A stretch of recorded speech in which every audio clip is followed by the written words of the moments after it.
कि पत्ता टूटा डाल से ले गई पवन उड़ाए, और अब के बिछड़े कहाँ मिले कुछ खबर है ना। आओ संत महात्माओं, परम प्यार और सत्कार से बोलिए धन्यकार जी।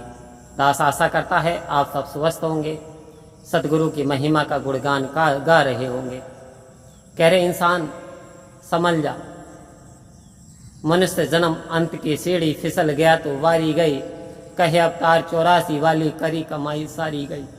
कह रहे कि यदि पत्ता टूट गया डाल से तो बार बार इसे लगा ले डाल पे, लेकिन डाल पे नहीं लगने वाला, यानी अब डाल से अलग हो गया। आओ संत महात्मा, इसकी कोई कीमत नहीं रही। फिर कहते हैं अगर ये मनुष्य का जन्म जो है ये अंत की सीढ़ी है, अगर ये फिसल गई अब ना संभला तो फिर 84 में भटकना पड़ेगा, 84 में जाना पड़ेगा। और 84 क्या है संत महात्माओं? कई जन्म तो सरक सरक कर चलता था, कई जन्म तो घोड़ा चमगादड़ और कौवा भी कहलाया था। आओ संत महात्माओं, ये जीव भी कहलाया था। ये ना जाने कौन कौन सी योनियों में भटकता भटकता इस मनुष्य की योनि को प्राप्त हुआ। तो कह रहे कि ये भी अभी भी तेरी बारी है।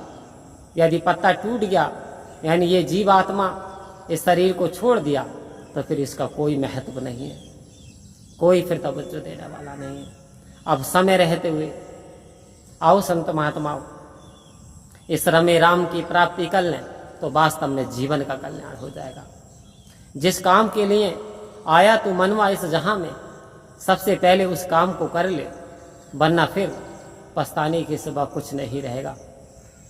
प्राचीन समय में बुजुर्ग बताते हैं कि रहड़ होते थे, कुएं होते थे रहड़ के, और पानी जो रहड़ से निकाला जाता था संत महात्माओं, ये आजकल की तरह ट्यूबवेल या समरसेबल नहीं थे।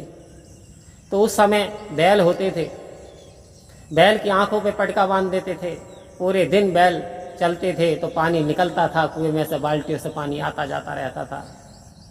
चलते चलते भ्रमण करते करते शाम तक वो थक जाते थे। जब आंख से पट्टी खुलने से पहले बैल सोचते थे शायद हम किसी दूसरे एरिया में पहुंच गए।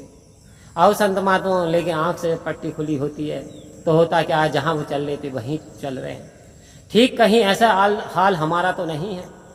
आओ संत महात्माओं, साफ साफ कह रहे हैं इंसान की यानी इच्छाओं की पूर्ति कभी भी नहीं हो सकती। इंसान की यानी बेहद व्रत इच्छाएं कभी पूर्ण नहीं हो सकती। आओ संत महात्माओं, आवश्यकता की पूर्ति हो सकती है। तो सदगुरु से हमें यही मांगनी है कि साईं इतना दीजिए जामे कुटुंब समाए, और मैं भी भूखा ना रहूं, कोई संत भूखा ना जाए। आओ संत महात्माओं, कि माया मरे न मन मरे, मर मर गए शरीर।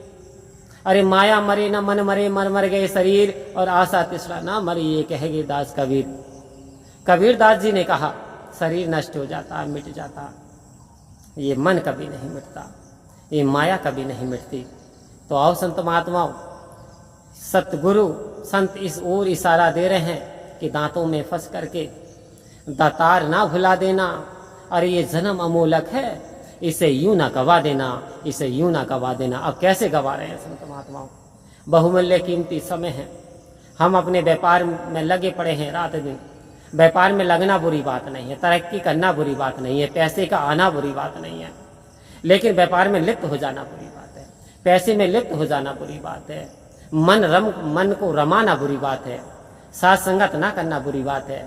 आओ संत महात्माओं, संतों के दर्शन ना करना बुरी बात है। ये निरंकार यदि याद ना आया तो ये सबसे बड़ी बुरी बात है।